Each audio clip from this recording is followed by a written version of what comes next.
Hello? Hey, Rich, it's Larson. You got a minute? Sure, Larson. What's up? Hello and welcome to the Got a Minute podcast. I'm Larson Hicks, and I'm joined by my co-host here, Pastor Rich Lusk. How's it going, Rich? Yeah, great to be with you, Larson, as Yes, always. likewise. It's been a minute since we've recorded our last podcast. We've had I don't know if we have any good excuses, so it's just it is what it is. We like to keep our adoring fans That's right. waiting in high anticipation That's for the right. next episode. All five of them. Well, I've been really excited about this episode for a while, and it's been on my mind that we needed to invite Mike Munger on the show because we talk about economics, we touch on it. Neither of us have any business really talking about economics, but we like to pontificate nonetheless. And Mike Munger's the real deal. I've been a fan of his for a long time. He's a professor at Duke and has done lots of other interesting things. You can Google it. But I first learned about Mike through Russ Roberts' Econ Talk podcast, which has remained, I think, my favorite podcast for a good 15 years now. It's just a delightful show. He's a wonderful interviewer. And I think you hold the record. Is that right, Mike? Well, yeah, by a factor of 5 or 6, so it's not even close. I mean, it started in 2006. It has changed quite a bit. It used to be about economics. Now, some people claim that it's an elderly Jewish man considers his prostate, because a lot of it's about health. But it has grown. The audience has grown. So it is interesting to have watched Russ's progression as an economist. A philosopher, I think I would say. So yeah. Econ Talk now is almost always 120,000 downloads per episode. Wow. And some of them have 1 million, which is, that's at a different level. That's in the top 1/2 of 1% of podcasts. Yeah. Wow. Yeah. I know he's had like Rene Girard and Peter Thiel and Mark Andreessen and all kinds of big names that mainstream people would recognize, but then kind of in the economics world, guys like Tyler Cowen and I'm drawing a blank, but Tyler is a commentator for the New York Times. The people that Russ has tends to be people that are both interesting and often they're kind of up and coming. So 2 or 3 years after they're on Econ Talk, you hear a lot more about them. I don't think it's causal, and I am still waiting for it to happen to me. I've been on 47 times, and I have not yet broken through. So maybe I need TikTok. Well, you're a household name at least in the Hicks house.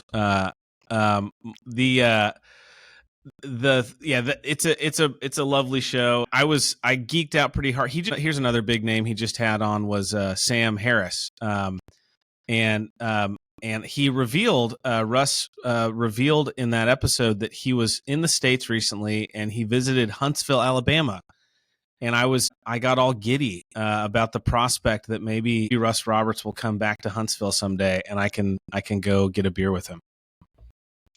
So I'll tell him that my friend Mike Munger said he should get a beer with me. Yeah, I wouldn't count on that, but go for it.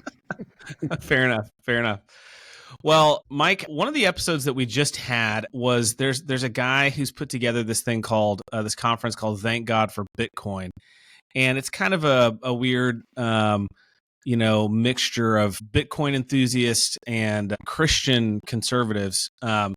And I thought, I just thought it was interesting. I personally was not very convinced by any of the arguments that he made. I mean, the arguments, they weren't necessarily arguments. They were just kind of statements about fiat currency and the unethical, nature of fiat currency. And that's really the gist of it. But the more I've thought about currency, and I haven't studied the topic, which is why I'd love to hear you explain it. But I'll throw out my basic question to you about currency. The way I see currency is that it's a tool that facilitates that reduces transaction costs by ensuring that both parties can agree on the value of the exchange.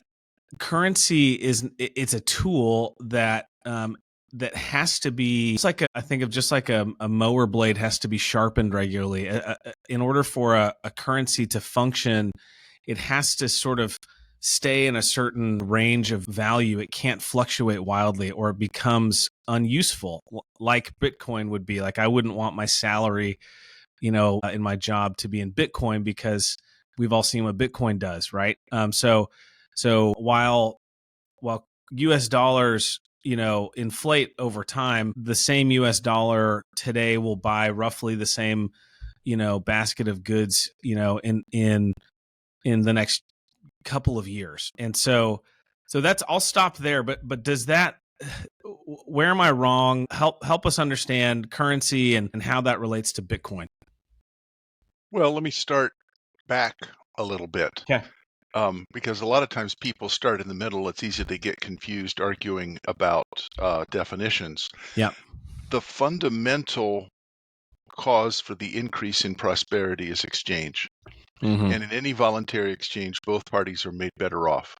One of the things that's confusing about exchange is the only way to agree on a price is if we disagree about value.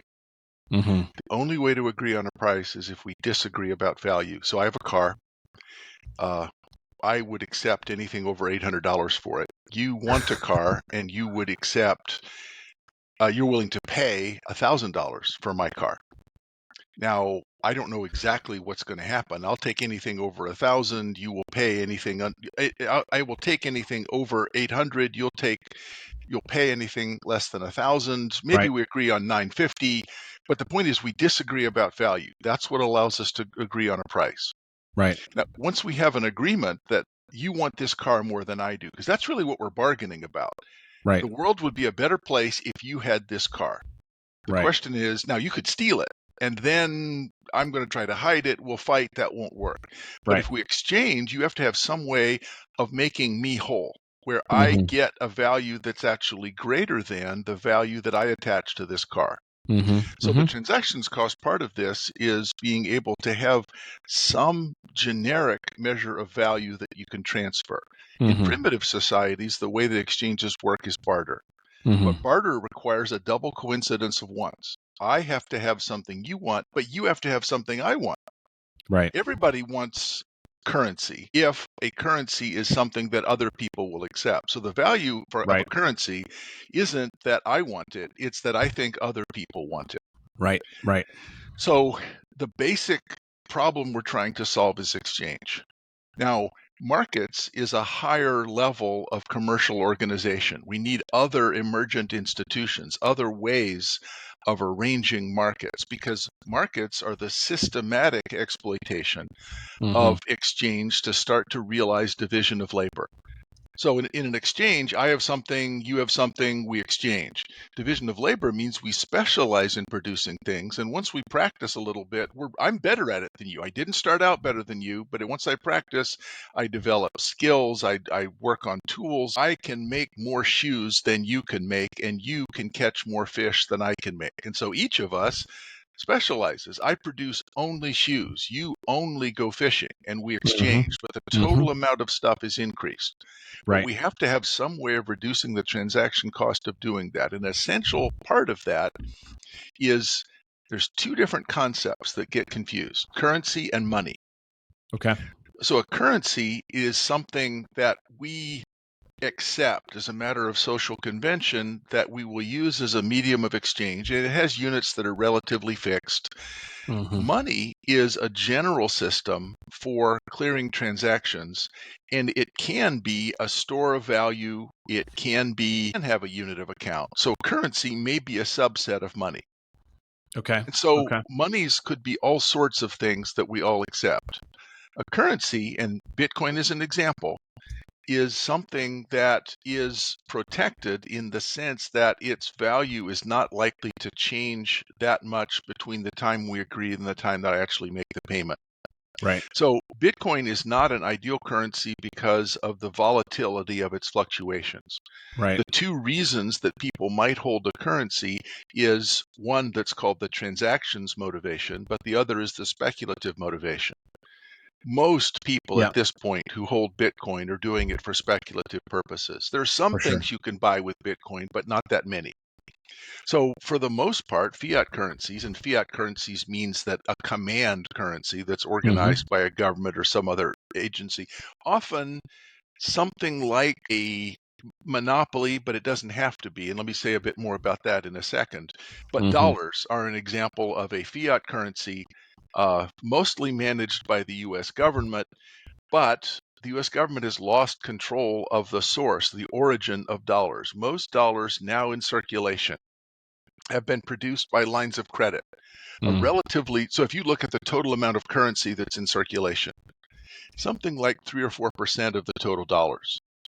Okay. Almost all of the dollars are created by a bank extending you a line of credit. Now, that's not money yet.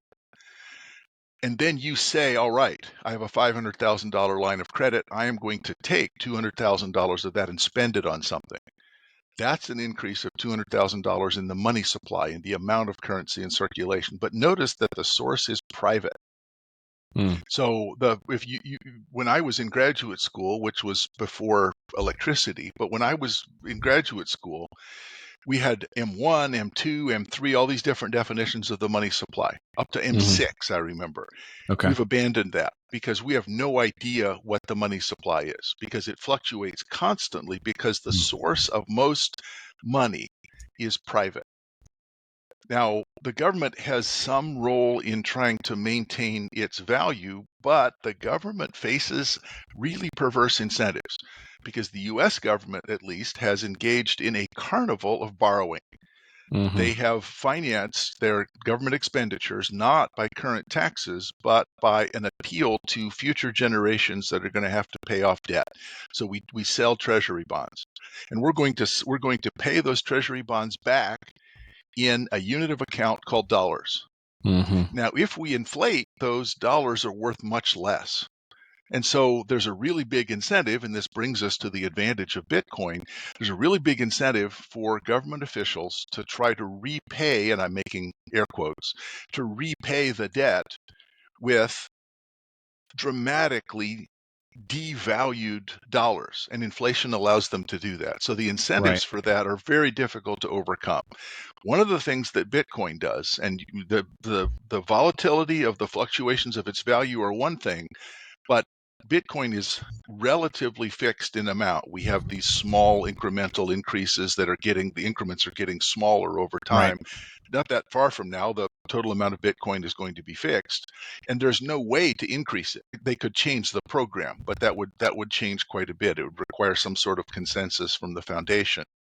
So the difficulty that we have is that currencies generally are subject to manipulation and devaluation. But the need to have some kind of money to clear transactions so that if you and I disagree about a value, we can agree on a price, and we can do it in a way where that price can be transferred at relatively low costs. Because transactions cost are like frictions. So in a physical system, if you don't have oil in your engine, much of the power of the engine is dissipated into heat because the friction is slowing down the power of the engine. Transaction costs in a market economy are analogous to that. Much of the power of a market economy is finding stuff that's in the wrong place and then arbitraging that difference by selling it to someone who wants it more, and you get some part of the benefit. Not all, because the buyer also got some. So the world is a better and more prosperous place with no increase in the amount of stuff, just by allowing exchange facilitated by money. That's great. Well, I feel like there was a lot there, and learned a lot about the difference between currency and money. I think what you're saying is that, at least with respect to Bitcoin, is that currencies, in order to be effective, they are going to be subject to devaluation and inflation. That's kind of a part and parcel of the nature of a currency. Is that There's always the risk, because my claim is that credit cards are currency in a way that dollars are not. Now, credit cards happen to be denominated in dollars because that's convenient. But a credit card is a line of credit. I have a certain amount I can spend per month, and I have a certain total that I can use. But in the meantime, I can spend it on anything that I want. So credit cards are an example of currency. The U.S. Treasury is an example of money, and the relationship has gotten blurred over time. Interesting. Yeah, I think that's I think that speaks exactly to the challenge in my mind of talking about the value of Bitcoin, because as a digital, as a store of value over time, the concept of Bitcoin makes a lot of sense to me, as something that assuming, that hackers don't, take it down or something, it's a theoretically, it seems to me to check out that it's going to be a good place to store value over a long time. But the assertion that it's going to be a useful currency just doesn't make as much sense to me. And it seems to me, maybe this is overstating it, but it seems to me that the U.S. dollar has it seems like the US dollar is the world's money. I mean, it's become, I know that there was something I read recently about how the oil, it was backed by gold at one point, and now it's, for a long period of time, it was the official money of used for valuing oil, and that's going away and that's changing. I guess I'm just trying to imagine a world where the US dollar ceases to be the world's common denominator for economic transaction. It seems like it's sort of won the, if you want to put it that way, it's kind of it's the trust that the world has in the US dollar is unparalleled. Well, it is. The power of the US dollar comes from the corruption of the rest of the world. The euro is all covered and dripping with Greece and Spain and Italy and all of the countries that are unable to manage their fiscal policies, that have gigantic debts. And so the euro should be a potential alternative world currency, but it's not reliable because those countries are even worse than we are, and it's a very large group that together all use euros, and there's an advantage of doing that because you don't have to pay the frictional costs of converting between different currencies. And if you look at the Chinese, the Chinese currency or the Russian currency, those are so heavily manipulated that no one's going to want to hold assets denominated in that currency. What's interesting is that right now people are willing to accept, in effect, negative real interest rates, in order to hold dollar-denominated assets. And so the fact that people want to have some store of value, governments especially, hold enormous amounts of U.S. Treasury securities. They pay a relatively small interest rate, probably less than the inflation rate in the United States, if they bought some of these years ago. But that's the best rate of return that you could get, adjusted for risk, because there's almost no risk as far as people are concerned of default on U.S. Treasury bonds. That's actually starting to change. If you look at the U.S. budget now, a very substantial part of our annual spending is service on the debt. We have such a big overhang of debt that a lot of the money that we do raise through taxes has to be spent on paying off the debt, or we have to borrow new money to pay off the debt. And it's not that far between the US and Zimbabwe, where all of their revenues from government basically came from selling new debt. So I think the US is walking through the forest and just whistling, and wolves are gathering. Because it's true that for right now, we are still the world currency. But if that changes, we are screwed so bad. All that has to happen is that our interest rate for Treasury bonds goes up by 2 or 3%. I mean, 2 or 3 percentage points, from like 3% to 6%. Yeah, we're done. We will default. We can't pay that without raising taxes dramatically. And I don't see any political will to address the problem of deficits. Neither of the two state-sponsored parties are willing to address the problem of deficits. Yeah, I was going to ask about that, because I can remember, when I was growing up, you heard a lot about the deficit, which was tiny. It was tiny by comparison. Exactly, yeah. And you would also hear talk about the need for a balanced budget and all of that. And now, you're exactly right. We don't have any major candidate running who cares at all about the deficit or a balanced budget or anything like that. So, and that kind of brings us back around to the case for crypto. Is if the scenario you described, kind of that worst case scenario, then is that where the case for a cryptocurrency is to be made? Something along those lines. That well, yes, the dollar is the world reserve currency, and that's been one of the that's been right. Is that sustainable indefinitely into the future? And if it's not, if that does change, then what? What happens next? So what's interesting is that I think the U.S. and other countries are proposing having digital currencies, and that makes it sound like some kind of stable coin. So basically Bitcoin architecture, but denominated in dollars instead of Bitcoin. That seems appealing, except that the problem would be that would allow the authorities to control the value of dollars, and also they would have a record on the blockchain of every transaction.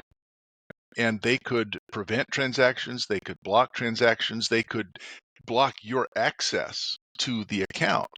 The advantage of Bitcoin is that it's pseudonymous. It's not anonymous, but it is pseudonymous. No one knows who these entities are. And the genius of it is that because I have these keys, I can control access to what's put in and what's taken out of my account. It's much harder. And the reason it's called crypto is that it is encrypted in a way that's difficult for outsiders to recognize. Now, in a way, it's not at all difficult. I can look at these 64 character accounts. I know which one that is. That's the one that matches this 64 character account. I have no idea who that is, though, because it's pseudonymous. That wouldn't be true if we had stable coins that were denominated in dollars. And the reason I think that one reason to not hold dollars, well, let me put it this way. One of the reasons that we see drug deals in dollars, one of the reasons we see people in Argentina buying a house they actually have cuevas, a place where you go and you'll trade your money for dollars, and then they'll pay somebody, and they're wearing a trench coat and riding on a little scooter, and they'll have these bags full of $100 bills. And you'll use that at the closing. You have this third party, the cueva, that guarantees they will have the amount of money there, because the Argentina peso is worthless. The amount that you can hold is limited. And if you tried to hold dollars in banks, it'll be confiscated. So it's an entirely separate, outside, anonymous currency. That's what Bitcoin is, except it's even easier. You don't have to have the little guy in the trench coat. All you have to have is a smartphone. Fascinating. So does that make you, in our current, with our current economic system and current economic circumstances, what you just described, does that make you pro Bitcoin? Are you favorable to cryptocurrencies? I am certainly favorable, very favorable to cryptocurrencies, but I'm a libertarian nut job, so you really shouldn't. It's a bad sign. If I think something's a good idea, it probably won't last. Have you thought about running for president? I run for political office pretty often. I'm running right now for the North Carolina House. I will lose. What? So neither of the two state-sponsored parties have any interest in my candidacy, and so I'm running as a libertarian.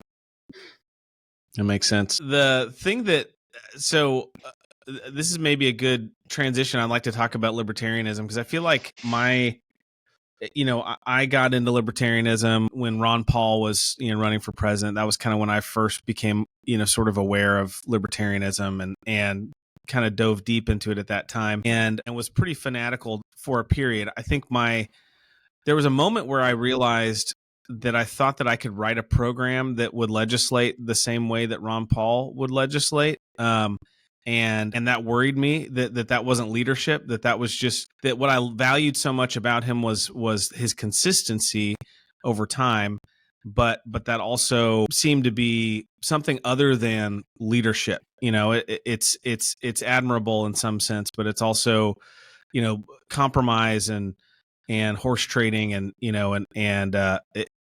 I think about the biblical story of the two women, going to Solomon and asking, claiming that the baby is theirs, and his answers to tell them to split the baby in half, and I think that's not the kind of thing that I could imagine a libertarian doing, So help me. Here's the other thing I'll say about libertarianism is I feel like all of the rhetoric of libertarianism for long before I got into and was interested in it was very apocalyptic. Like we're always on the verge of a massive financial collapse because of the debt or whatever, and it just seems like at some point, is it that we just have managed to avoid that, or is it that the claims are maybe over? Well, obviously, the apocalyptic claims are the ones that get attention, and basically all political groups do that.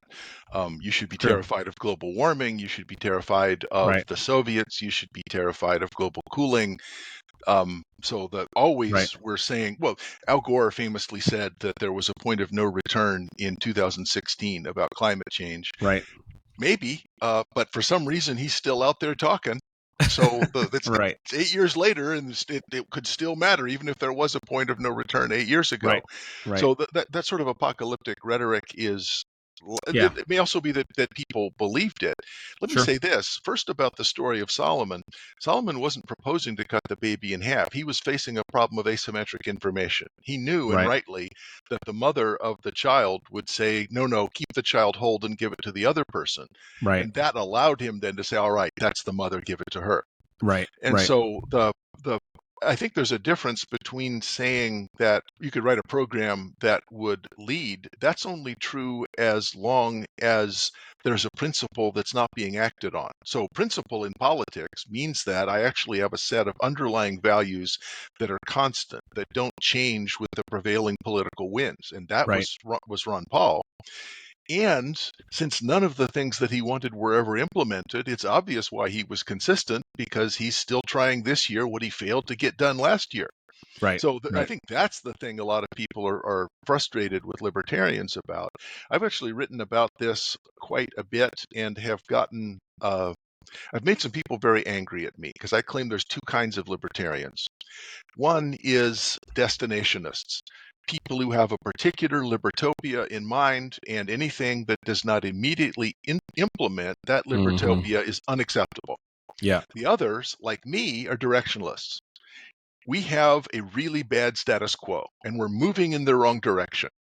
Let's get this train going back the other way. And if we have incremental policies that improve the liberty and responsibility of autonomous individuals, we should be doing that.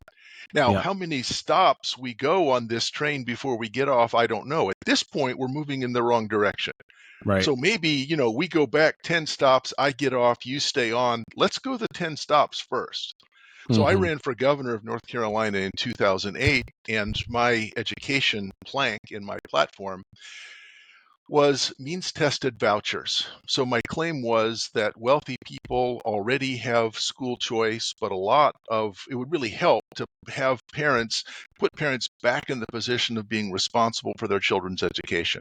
Yeah. And having vouchers that were means tested so that it primarily goes to the poorest 40% of counties, which right now they all have public school monopolies. They're terrible.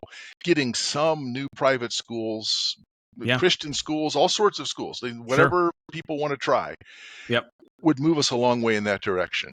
It was the people who really hated that policy were my libertarian colleagues. Who said, no, the only acceptable education policy for a libertarian is the immediate elimination of all taxes.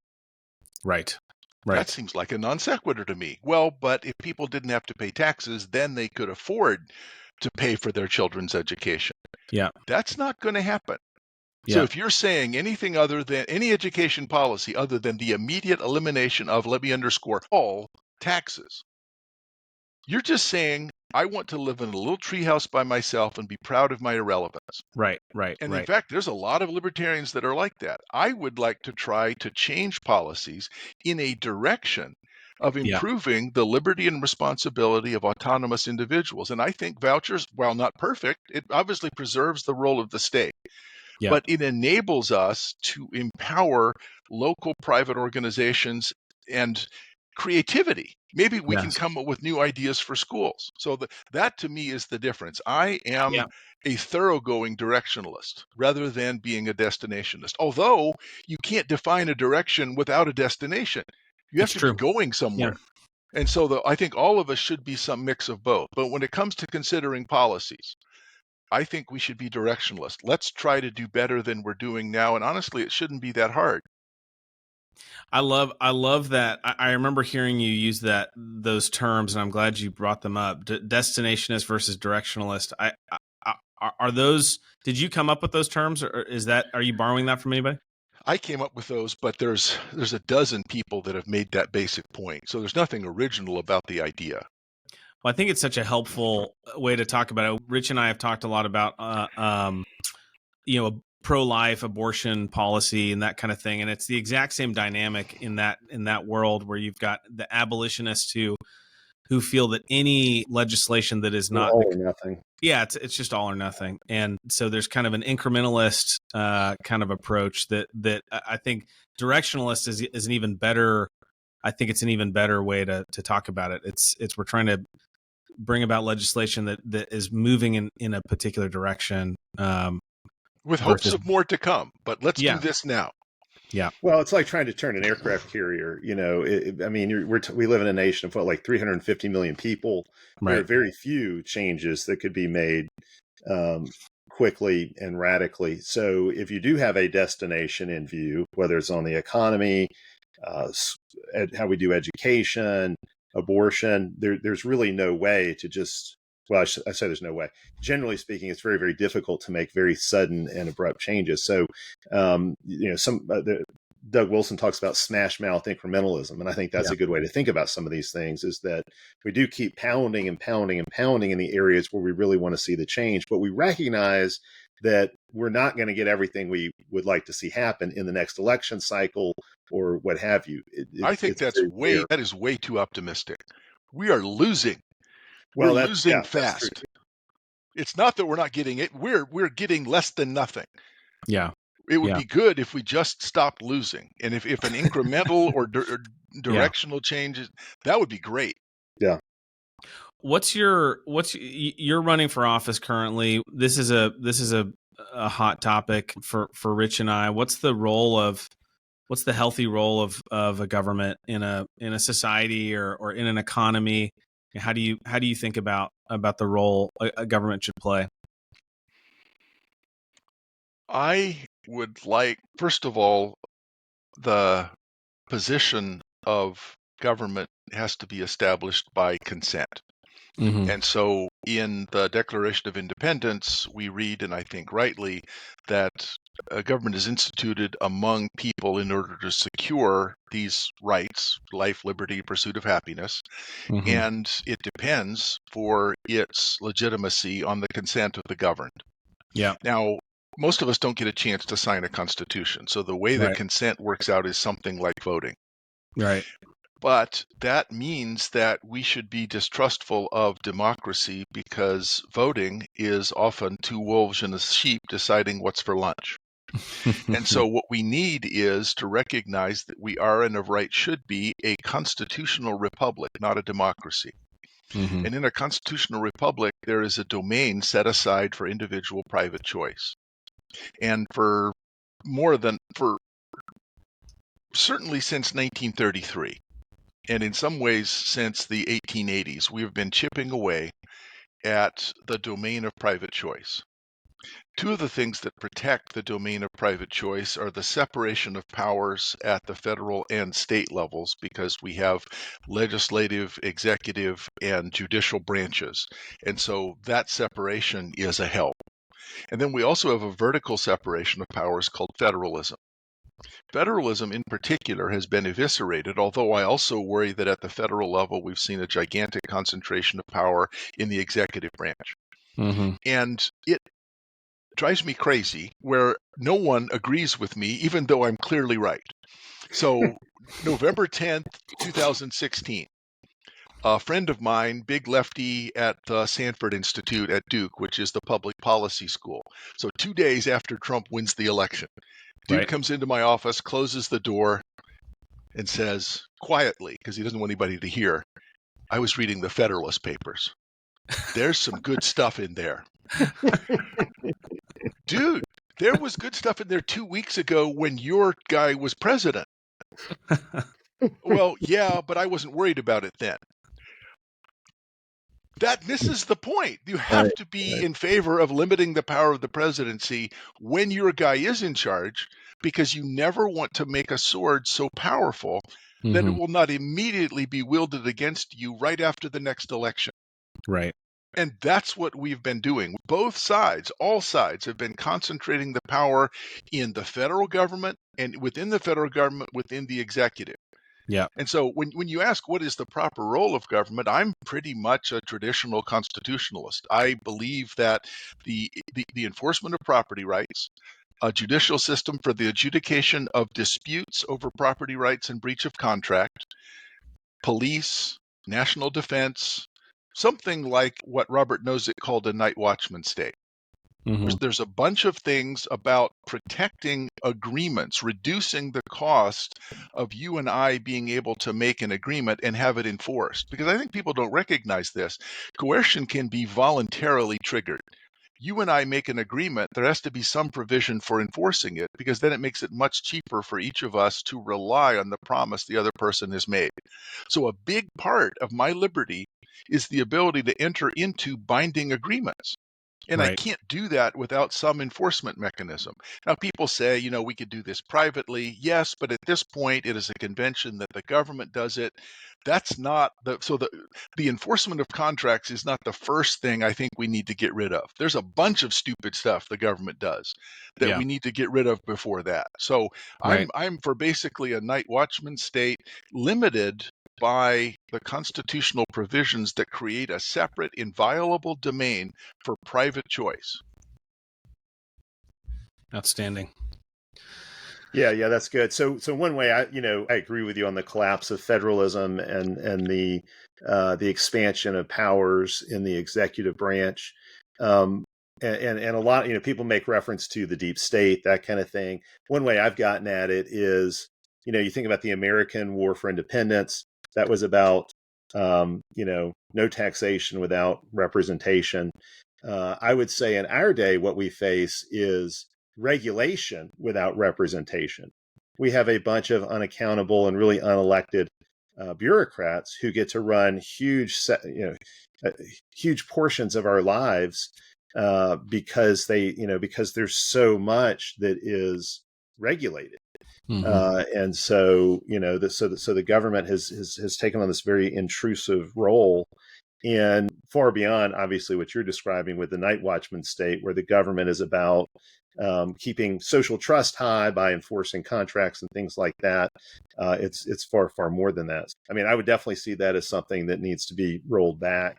How does just to go in a little bit different direction here, how would your libertarian approach relate to things, say, that came out of the civil rights legislation related to, like, say, free association and that kind of thing?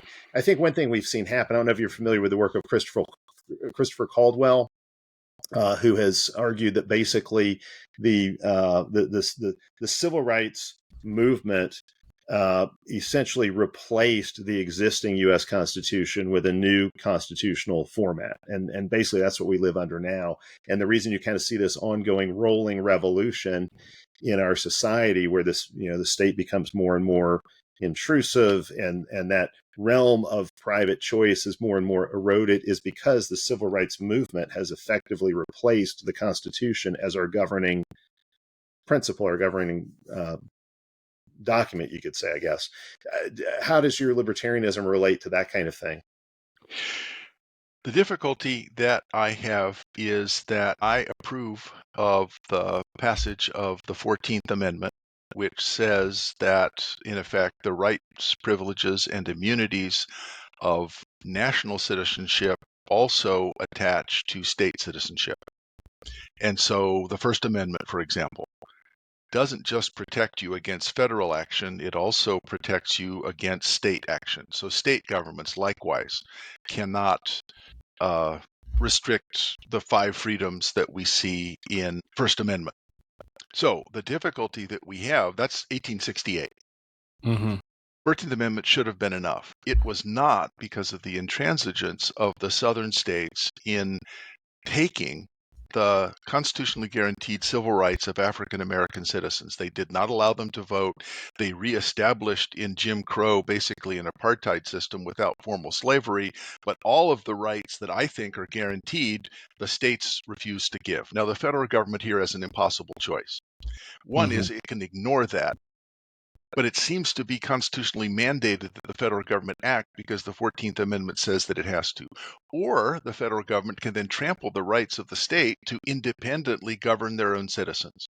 Those are both terrible choices. The civil rights movement urged, and I think rightly, the second course of action. Mm-hmm. We have to start enforcing the rights that are guaranteed in the 14th Amendment that attach because of the rights in the Bill of Rights, which means that we just wipe out the ability of the states to have independent governance. So the fact that states were not willing to do what they were obliged to do has brought us to this pass. And I don't think that's wrong. It is true the civil rights movement did that. It had to, because the states refused to act responsibly. Now what? Now we're in trouble. Now the states have lost all of these rights. So Rand Paul, I know, and a few others have consistently, when there's some new restriction, some new guarantee of rights from state action, they'll say, well, no, we can't do that because that's a violation of states' rights. That battle has been lost. The states abdicated their responsibility to act as good governments, and now the federal government, I think in many cases, probably happily, but I would say in some cases unhappily, is in charge of doing things that the states should be doing. And I don't see a way out of that. Given how bad, and in fact, the same thing should have probably been done to Massachusetts. Massachusetts is an incredibly racist state. So the attempt to desegregate Massachusetts, particularly South Boston schools, was a violation of the 10th Amendment. But what Boston was doing was a violation of the 14th Amendment. And I don't know how you adjudicate among all those things. So I basically agree the civil rights movement did that. It had to, it should have, given that the states were acting so badly. Is that a directional, like, to come back to the directionalism thing, are you saying it's a lost cause, or is that something that we should be trying to move towards? Well, let me take one step back. So when votes about civil rights came up, 1964, 1965, and Barry Goldwater says, well, wait, we can't vote on that because those are states. In 1964, you look at the southern states, they were acting really badly. They're violating the 14th Amendment. So for Barry Goldwater to be a destinationist at that point and say, nope, our hands are bound because the Constitution says we can't do it, I want to be a directionalist and try to solve this problem, but in a way that makes everyone better off, even though it sets a precedent for that destinationists are going to be uncomfortable with. The question now is there some way back? And I was just up at the Heritage Foundation last week. We toured the Supreme Court. I got to see Clarence Thomas's office, and he has a bunch of posters and things up. You look at the conservatives in the Supreme Court now, none of them, as far as I can tell, have ever read the 10th Amendment. So William Rehnquist and a couple of other justices in the 80s and 90s. Sandra Day O'Connor was a big 10th Amendment justice. All of the 10th Amendment, all the people who wanted to go back incrementally in the direction of federalism, meaning let's defer to the powers of states, they're gone. So Alito, Thomas, they're all centralists. It is conservatives that are now leading us in the direction of further evisceration of state powers.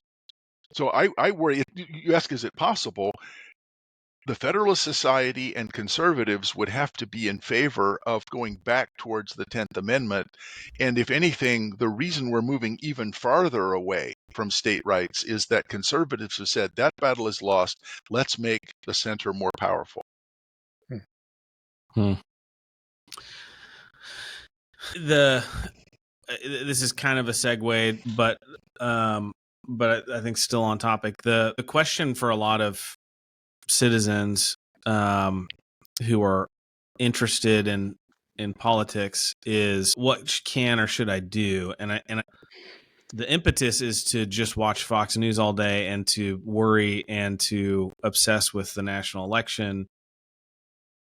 Or MSNBC. It doesn't have to be a partisan point. Right. Both of them watch their little echo chamber saying, you need to hide under your bed and be terrified. Right. And I'm interested in encouraging people to, I think starting a business, running a business is one of the best ways to get engaged in government and economics, because you're employing people and you're paying taxes and you're exchanging with other businesses and people. But then the next thing in my mind would be local government or school boards, or just serving in local government. Do you feel like that's a healthy American thing to do, or do you feel like it's kind of a lost cause? You can make a big difference at the local government. In fact, if you look at what's happened in politics in the state, the progress that I have seen in recent years has all happened at state government levels. What I worry about is that the model that people have for the way that the government should control things. Josh Hawley of Missouri just said, that Elizabeth Warren, I really like her policies. So there has been a joining of the left and right on this idea that what we need is substantially more government interference and distortion with commercial processes, because markets are behaving so badly. And their evidence for this is pretty tenuous. And in fact, it looks like employment's doing pretty well. It is much easier for a politician to claim credit for doing something than for not doing something. If the right thing is to let things alone, it's very hard to claim credit for that, because that's just the creative power of the citizens. So what I did was I got government out of the way and we've had prosperity. It's been very difficult to claim credit for that. Right. But if I can go, right, and there's like 7 of us, I think I know all of them personally. If what you say instead is look at what Vice President Harris is promising to do. She's going to have people vote about what they think grocery prices should do. What would you like? We'd like lower prices. Well, the only conceivable reason prices aren't lower is greed, not the inflationary policies of an out-of-control administration that raised the money supply and tried to spend an enormous amount of money. They actually have failed to spend it because they've been unable to shovel it into the fire fast enough. Unsurprisingly, that created inflationary pressures. Well, you should never say, darn it, I don't know what we were thinking, it caused inflation. Instead, you say greed. All of these greedy people, they're raising their prices. This price gouging. And, I go to the grocery store, I see the prices gone up. Darn greedy price gougers, we ought to do something. But I can't do anything. The government will, though. Kamala Harris has promised that she will do something for me. And so she will strike, and Josh Hawley wants to do it too. There is bipartisan agreement that we should do something. Things are rarely so bad that the government can't make them worse. That to me, well, exactly. And that to me is one of the interesting developments. I say interesting, I mean, distressing somewhat. I mentioned before, we don't have anybody who seems to care about the deficit in politics running for office anymore. We also don't have anybody who is really protective of the free market. It seems like everybody sees more government intervention, more government management of the economy as the answer. So I know we're kind of running out of time here, but I got a couple questions left. One would be, what do we do about that? Obviously, we've all got different roles. I'm a pastor. You're a professor. Larson's a businessman. What can we do to improve economic education in this country so that people understand that the laws of supply and demand are just fixed, and you can't do anything about them any more than you can gravity, and that if you bring in price controls and you say, all right, we're gonna require that grocery stores only charge 25 cents for a loaf of bread. How do people not understand that means that there's not going to be any bread to buy? Like when I saw Kamala Harris's comment about the price gouging and then price controls, my comment was, hey, you know what? If you think inflation is bad, wait until you see shortages. because stuff's expensive, but at least there's stuff to buy. If you go with the kind of thing she's talking about, it's like, the best you can do is just say, hey, will you save my place in the bread line if Kamala gets elected and implements this, because that's where it's headed. And there's so many examples of this historically, even going on in the world around us right now. And yet there's such widespread ignorance of the basic laws and facts of economics. What do we do about something like that? Well, you might start a podcast. Okay. All right. We'll check that box. I think it's hard to do it at scale. Yeah. And the idea of economic education is something that has been around since the 1930s. So pro-business people, since at least the 1930s. Amity Shlaes has a couple of books, but her book, The Forgotten Man, talks about it's a great book about the Roosevelt administration. Big companies, pro-business groups all thought, well, what we need to do is have someone write a book, and people will read this book and they'll say, I don't know what I was thinking. Right. That hasn't worked out very well. It's been almost 100 years of, well, we need someone to write a book. Right. So I think we need to explain it in ways that are understandable. And if I may, would give a mea culpa on behalf of the economics profession. My economist friends, for the most part, teach economics as if it were a branch of applied mathematics, where we manipulate equations and come up with answers that we ourselves find cool. We have not made an attempt to explain at a mass level why it is that commercial society is not only better, it is literally the only way of having a prosperous society in which wealth is widely shared. There are no examples of planned economies that have been successful.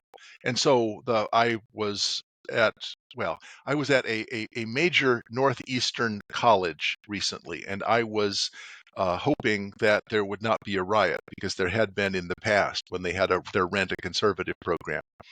And somebody asked me a question about, what about the socialist countries like Sweden? And I said, you have to realize Sweden in 1991 and 1992 looked over the abyss into socialism, and they said, we can't have a welfare state if we have socialism. They went back sharply all of the Northern European countries in the 90s went back sharply in the direction of being pro-market capitalist countries. And if you look at the Freedom Index, the Fraser Institute, the measures of economic freedom, Sweden is way ahead of the US on several of the measures. They have high taxes, but in terms of the ease of starting a business, the ease of building a new house, Sweden is a robustly, exuberantly capitalist country. There are no socialist countries that are prosperous. And so the idea that there's this mysterious competitor to commercial society is just mistaken. Yeah. And several students came up afterwards and said, that's really interesting. I'd never heard that before. How can that be? These are some of the most elite students in the United States. It's not that they disagree with that argument. They've literally never heard of it before. Right. So the plus side, maybe the optimistic thing, is our side has truth. Our side has the interesting arguments. All we have to do is make them in a simple way. In other words, if we put the hay out there, a lot of the goats are going to eat it. Yeah. And I think this is our opportunity. We actually can do a lot more than we have been. I worry that we sit up in our treehouse. And as I said, since we're mostly worried about having a perfect society that matches in every detail, like Adam Smith's Man of System, there's this entire system I want to implement. Wait, we're not doing that. We'll forget it then. I'm just going to hang back, run for school board, run for county commission. It is a lot of work, but you can make a bigger difference there by saying, look what you're doing. Right. So my personal jihad on this has been, let's make housing legal. All housing is affordable housing. If we started building more housing of any kind, it will increase the housing stock. There are these people called supply skeptics, and they'll say, well, new houses are more expensive than existing houses. If we build new housing, that just means the price of housing is going to go up. Really? Well, cars are like that too, aren't they? New cars are more expensive than existing cars. Do you really want to say we shouldn't build new cars? All cars are affordable cars, because if we build a lot of new expensive cars, it means that poor people will have more used cars available for them to use. Right. And so as it stands all over the United States, it is literally illegal to build housing. It is impossible to build housing for less than $600,000, $700,000 per housing unit because requirements of setbacks and things like that. And then we say, wait, there's no affordable housing. Is the reason government intransigence? No, it's greed of landlords. Right. Yeah, that's such an important point because I hear a lot of people who would like to buy a house complain about the price of housing, and they compare it to previous generations.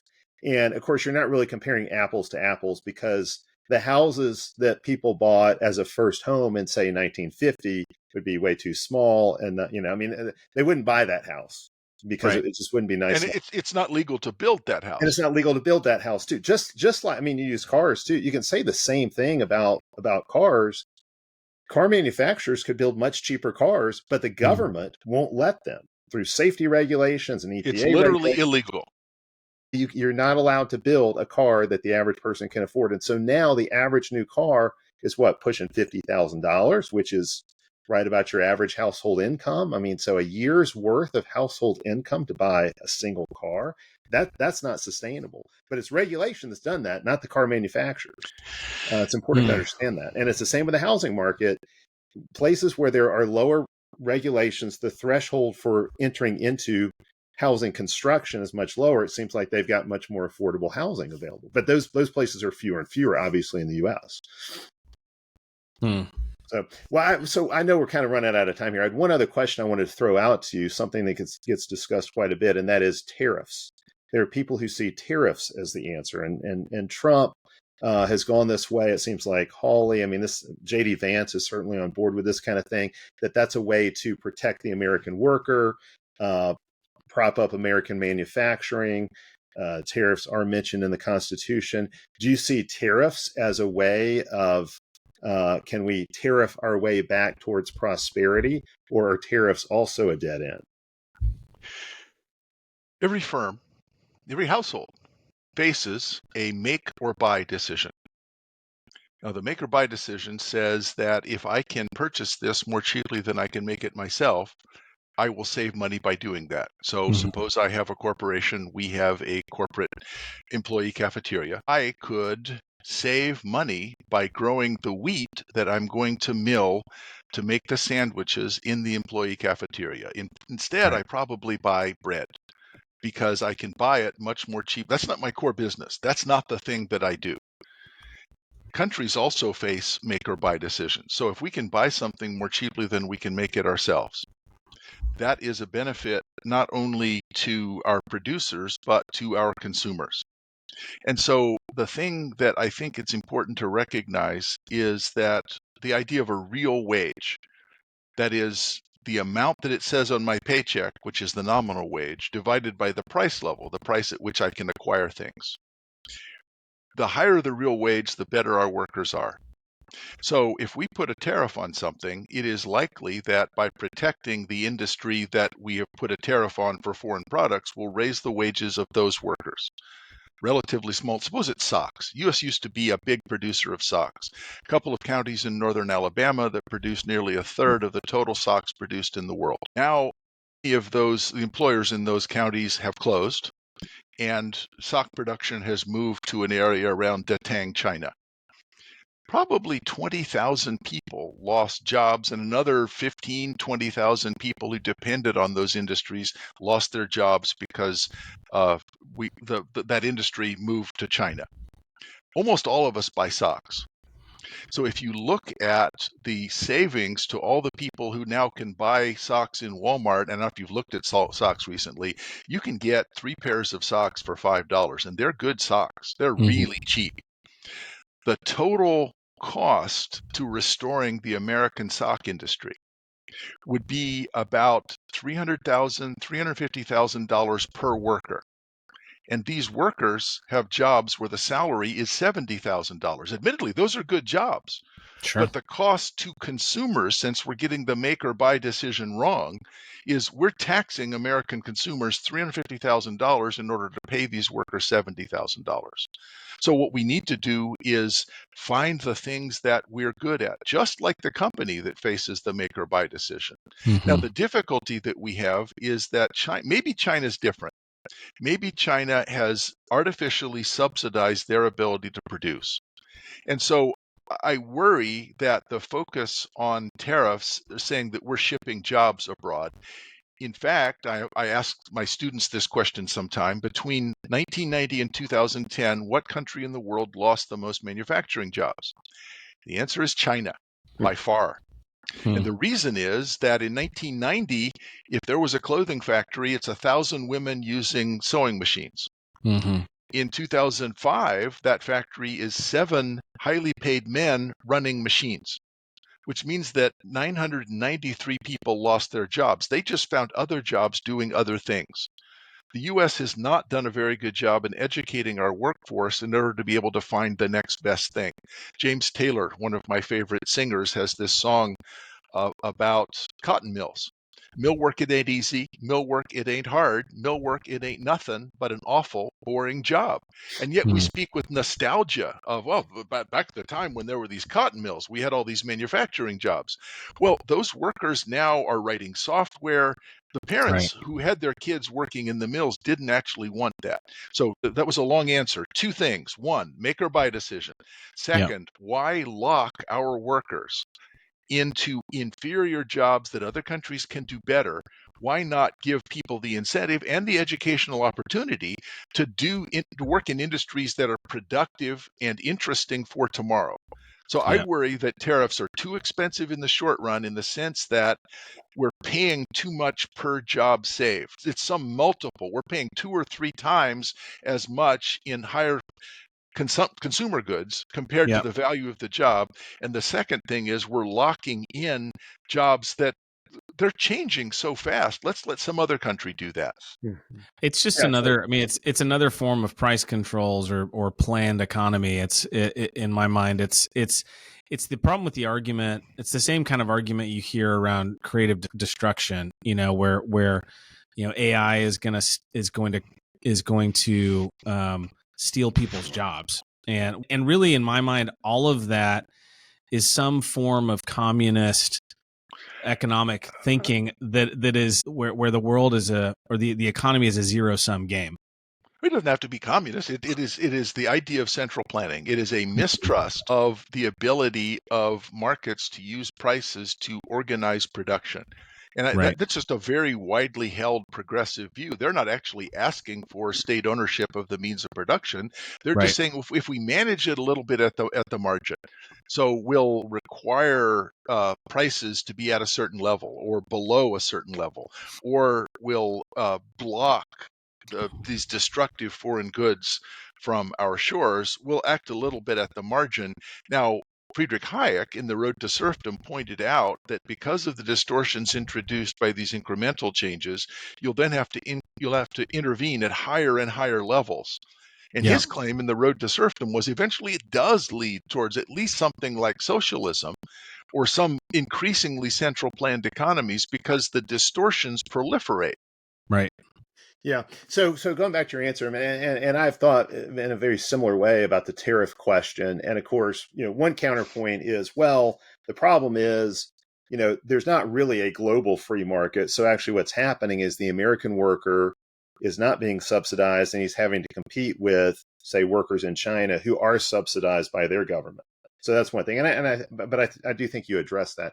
But there are certain things. So say it's not socks, say it's steel or certain medicines or military equipment or computer chips, because that was something we saw during COVID, shortages and interruptions to the supply chain and that kind of thing. So the counterpoint would be, well, yes, but there are certain things that we need to manufacture here for the sake of national security. And so even if it is, say, more expensive to do so, it's still worth doing because otherwise our nation is left vulnerable in very critical areas where we could find ourselves with a shortage of computer chips or a shortage of steel, and then some, global conflict happens that we are getting pulled into, and so we don't have what we need to protect ourselves as a nation.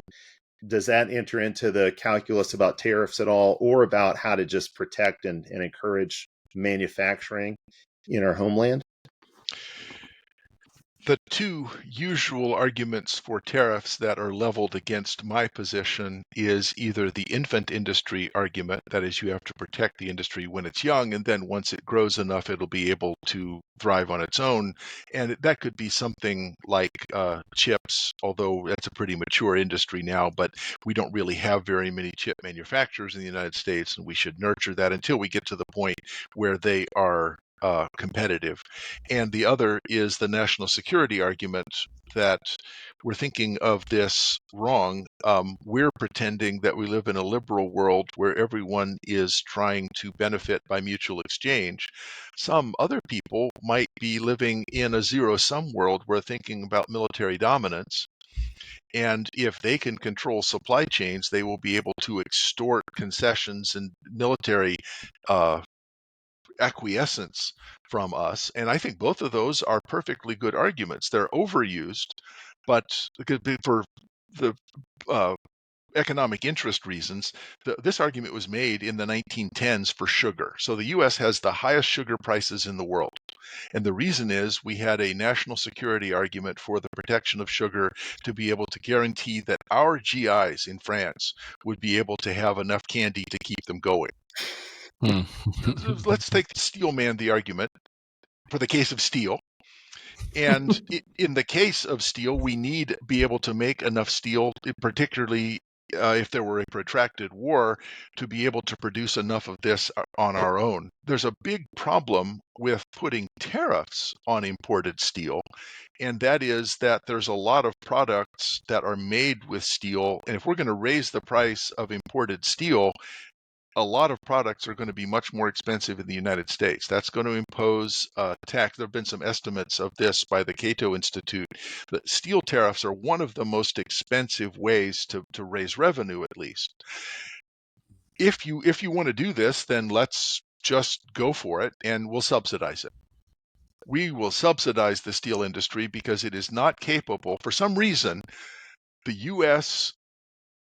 steel industry is not capable of competing on an equal basis on this highly technological, difficult production process. And the reason has to be, well, our labor costs are too high, or that other countries are receiving big subsidies for their plant and equipment. So fine, we'll subsidize plant and equipment. But I think tariffs are still the wrong way to go. If you think we have to fight subsidies, then let's fight with subsidies. Mm-hmm. Got it. Mm-hmm. Well, I for one, if I didn't have a job that I have to do today, I would prefer to just stay here and do this all day, but I can't do that. And I know you guys both also have jobs and lives. So I say we wrap this up here. This was just so delightful, and I hope that we can organize many more future conversations. Mike, if I would be happy to, and thanks for the talk. Yeah, this is great. Thank you so much for your time, your expertise, your wisdom. Very helpful. Awesome. If people want to find you, I mentioned you've been on Econ Talk close to 50 times over the years. That's one place. You also have a podcast that you've recently started called "The Answer Is Transactions Costs." I'm sure that podcast is smoking up the charts. Absolutely. Every week, dozens of people listen to it. It's such a niche thing. I'll say this: it's transactions costs is one of those concepts that I had no awareness of until I heard you talk about it. And as soon as it kind of started to click in my brain, it became something I see everywhere all the time, and it's kind of inescapable. So it's really, really fun. That's a really fun podcast. What other books or social media, are there other ways that people who are intrigued by your thinking, places they can go? Yes, two more. One is a free book from the Institute of Economic Affairs in London. The title of it is The Sharing Economy. Oh, and cool. it's available free as a PDF. Okay. The other is just it used to be Twitter, now it's called X. I am at Mungowitz, Mungowitz. Twitter I actually use it pretty often, and people actually can contact me on Twitter also, so I'm happy to have conversations there. Those two things, if you're interested in more, I think could be profitably pursued. Awesome. Well, I remember listening to at least one podcast on Econ talk about the sharing economy, and that was another podcast that I'm pretty certain I've listened to at least twice, maybe 3 times. Your other podcast with Russ Roberts on price gouging, and I know you recently did an episode about that on your podcast, was also one of those. And then I really loved the podcast on middlemen, the function and role of middlemen in economies. I thought that was just tremendous. Those things are all in the book. So the sharing economy book from IEA, that's again the Institute of Economic Affairs, it has a zero price, and some of my friends have suggested that's actually the market price. That's the only price at which I could sell any of them. I would prefer to think of it as being free, but that amounts to the same thing. That's great. All right. Well, so great to have you, and looking forward to our next conversation. You've been listening to Got a Minute, and we'll see you next time. Thank you. Thank you. All right.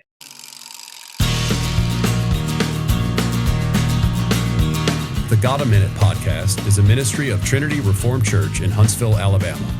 If you like this podcast, you might enjoy one of our other podcasts, The Good Life Podcast, featuring Matt Carpenter interviewing experts in their field about how their work contributes to the good life.